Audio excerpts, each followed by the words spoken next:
2099 সালে সম্ভবত, আমি এক্স্যাক্টলি ইয়ারটা আমি ঠিক কালেক্ট করতে পারছি না, তো সম্ভবত 2099 সালে আজকের দিনে আমরা কার্গিল যুদ্ধে জয়লাভ করেছি। 2099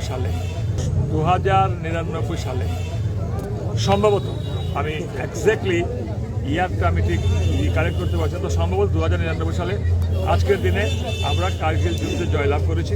হৃদয় গাথা, উনি যেসব কথা বলেছেন হৃদয় গাথা খুব গুরুত্বপূর্ণ।